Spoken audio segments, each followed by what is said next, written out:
Hi everyone, welcome to today's paint over video. We have a total of 17 student entries to go through, and I'm so excited to dive into each one. To start, I'm going to give feedback on one piece from one of my membership tutorials. This student followed along with a 2-hour step-by-step drawing tutorial inside of my membership and submitted the homework really quickly, so I wanted to highlight it first. After that, we will move into the amazing entries from the Draw This in Your Style challenge I hosted about a month ago on Instagram. As promised, I will be doing paintovers on each piece submitted in our Discord community, offering thoughts, improvement, and little tips to help you keep growing. Let's get into it. Let's start with this lovely homework from one of my membership tutorials. I believe it's from level 2.2 tutorial series. And what really stood out to me is how much your line work has improved, especially by the time you got to the fourth plant illustration.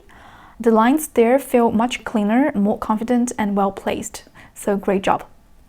Now, if we look back at the second and third plant that you draw, we can see that line work in those is a little less steady. The lines feel more hesitant and a bit shaky, which is totally normal if you are still building your control. So here's my tip for you. When you draw lines, try to slow down and really think intentionally about each stroke. Ask yourself, is this going to be a straight line, an S curve, or a C curve? Where is this line starting and where does it need to go? The more you approach each stroke with a clear plan, the more confident your lines will look. It's totally okay to draw slowly. What matters is that the line feels purposeful. Now let's talk about the color. You did a color study for each plant illustration, which is awesome, just like how I demonstrated in a tutorial.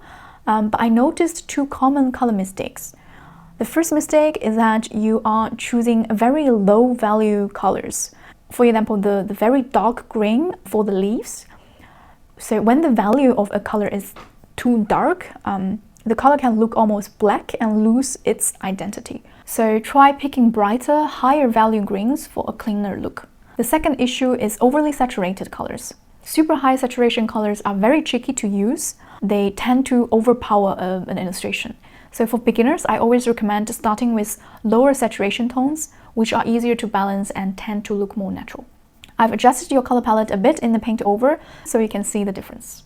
Alright, now let's move into the Draw This in Your Style challenge entries. Let's start with this piece, which already has a really strong character illustration. The main feedback I want to give is about how to handle value relationships in these kind of more complex scenes, especially when you are dealing with foreground, midground, and background. In this piece, although you've used lots of colors and there's a great amount of detail, the value separation between the different planes isn't very clear. If we stripe away the color and look at just the grayscale, it becomes difficult to tell what is in the front, what is in the middle, and what's far away. Here's a tip you can try in Procreate. Create a new layer, fill this layer with just pure white, and set this layer mode to color. This will show you a grayscale version of your entire artwork based on your current color values. It helps you spot issues in the black-white-gray structure right away. For example, in my own illustration, you can tell that the foreground is the darkest, the midground is a medium gray, the background is the lightest. This creates a natural sense of depth and atmosphere. So in your paint over, I used the selection tool to isolate the foreground elements and darkened them. Then I brightened the background elements like the far-off forests. So with this change, the whole scene instantly gained a stronger sense of space and the depth of composition became much more readable. This is something I recommend practicing regularly when working with environments or layered scenes.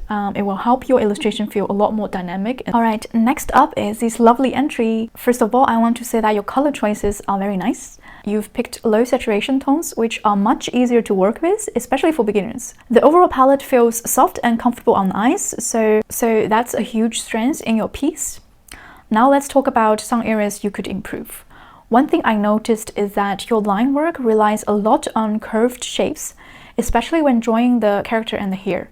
So there are a lot of rounded curves. While those can be beautiful, but using too many curves can make the drawing feel overly soft or a bit unstable. So in my paint over, I replaced many of those curves with straight lines to bring more structure and balance into the drawing. Straight lines add tension and stability, so try incorporating them consciously next time. Another thing is that the hair volume in your drawing feels a bit too thin, so I added a bit more mass to the hair and the silhouette looks much more complete. Finally, the head color, so you used a very high saturation green for like the back side of the head, and it really jumps out from the rest of your color palette. So it kind of distracts from the rest of the image. So I toned it down by lowering the saturation, and once I did that, you can see that the entire palette felt more cohesive. Alright, the next piece really stood out for how detailed and thoughtful it is.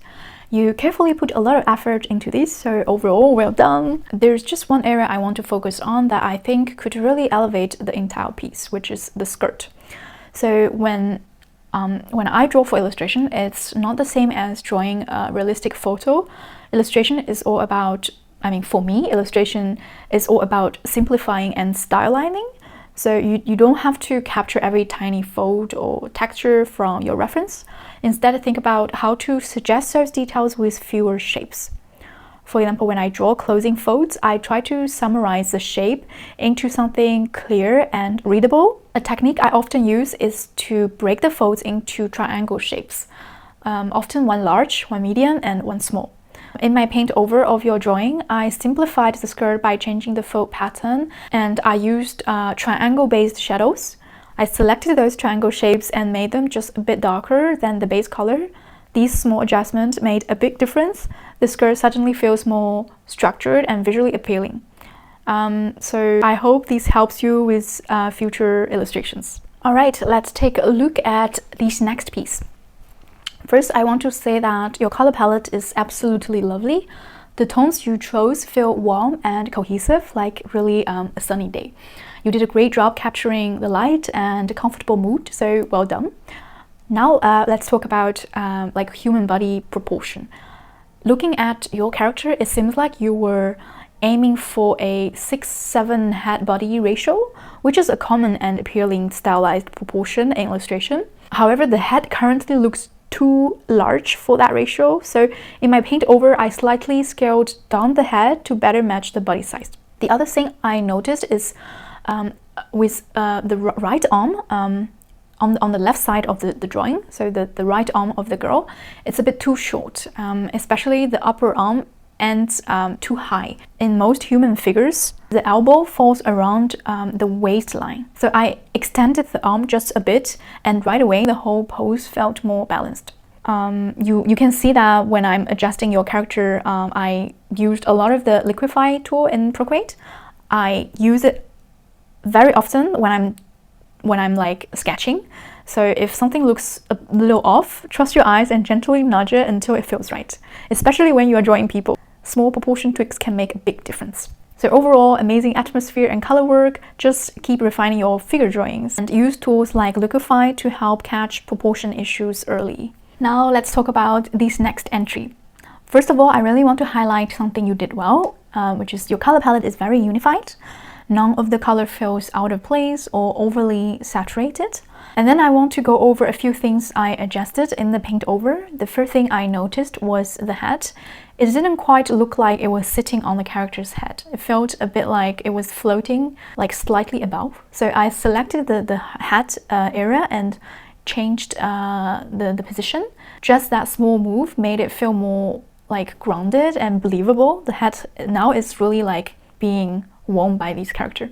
The next suggestion is about the character figure itself. I think you'd benefit from doing more anatomy studies, drawing from simplified body structures before adding hair, clothing, or accessories. One way to practice this is by finding sculptures or like pose reference on Pinterest and studying how the torso and limbs are structured. So for this piece, I lowered the opacity of your original drawing, and then I did like a sketch over it as if I were drawing a sculpture, like I were doing an anatomy study. So once I better understood the body structure, it became clear on how to adjust the hair volume. So because your original character is like standing slightly turned to the side, the near side of the hair should have more volume and then the far side should have less. So I made that change, and after that the character pose immediately felt more natural and balanced.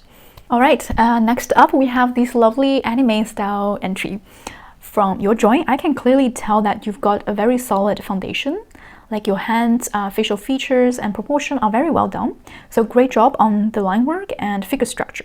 The feedback I want to give today is more about color, especially how you handle shadows. What you did is correct. You darkened the shadow area appropriately, but I noticed that your shadow is a bit too gray. They get the job done in terms of a value, but they lack the extra pop that color can bring. So in my own work, I personally love using very colorful shadows. That's why in the paintover, I used the auto selection tool in Procreate to select your shadow areas, then created a new layer with a clipping mask. On that layer, I gently brushed in more saturated shadow tones. It was still dark, but the color I use, they are a lot richer and like a lot more saturated. You will notice that with that adjustment, the shadows on the clothing, the skirt folds, and even the hat feel more alive, almost like they are catching some reflected light from the environment. So that is a small tweak, but I think it adds a lot atmosphere and depth to your drawing.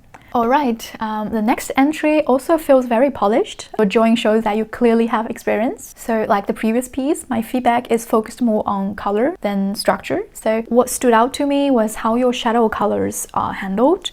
You are using dark tones correctly to show light and form, but many of those shadow areas are filled with very deep, like grayish colors. That's not technically wrong, but personally, I tend to avoid using overly gray shadows in my own work. My style leans towards warm, colorful shadows, so that's the direction I took in the paintover. For example, I selected the shadow area on the hat and the little bear's body, and then adjusted them using warmer tones with slightly more saturation. Instead of a dark brown, I used a warmer reddish tone that still reads as a shadow but adds more life to the overall color palette. I did the same with the bear's ear and other shadowed area on the body, just shifted those colors slightly toward a warmer and richer tone. It's a small change, but I do think it creates a softer, more inviting feel to the entire illustration. I know these come down to personal style, but I hope it gives you something to experiment with and explore further in your next illustrations. Next, we have this warm and cheerful piece. The first thing I noticed and really liked is that the sunny color palettes you used. The tones are soft and warm, and the overall image gives off a very bright sunny day atmosphere, which is a great mood to capture. My suggestion is that I recommend you spend more time practicing the figure's basic structure before moving into coloring. Try thinking of the body as like a simplified blocky figure. So in the paintover, I lowered the opacity of your drawing and sketched a simplified mannequin over it, just to better understand how the body is structured. And that helped me spot a few proportion issues. The arm you drew was too short, hands should fall roughly around the waistline, and then the feet looked a bit too large, so I scaled them down slightly. Just by adjusting those two things, the figure already felt much more balanced. As for coloring, you actually don't need to worry too much about having lots of colors. For beginners, keeping the color blocks simple is totally okay. It allows you to focus more on improving your line work and structure. One last tip that I have for you is that make sure you draw facial features to your characters. Even if you're not confident in drawing faces yet, just adding 2 tiny dot eyes can go a long way in increasing the sense of completion in your illustration. It helps connect the viewer to the character more directly. We went through 9 submissions in this section, and I really appreciate the time and effort everyone put into their work. There's still more entry that I didn't go through yet today, but don't worry, I will record a second part of this paintover video next week to go over the rest. And if you like to go deeper and really learn step by step with me, don't forget to check out my membership. My goal is to help frustrated beginners rediscover the joy of drawing. Inside the membership, we start from drawing plants, flowers, desserts, to animals, and eventually human figures. And they are all real-time demonstrations where I guide you through every single stroke. If that sounds like something you'd enjoy, I'd love to have you join. You'll find the link about my membership in the video description. Thank you for hanging out with me today. Bye bye.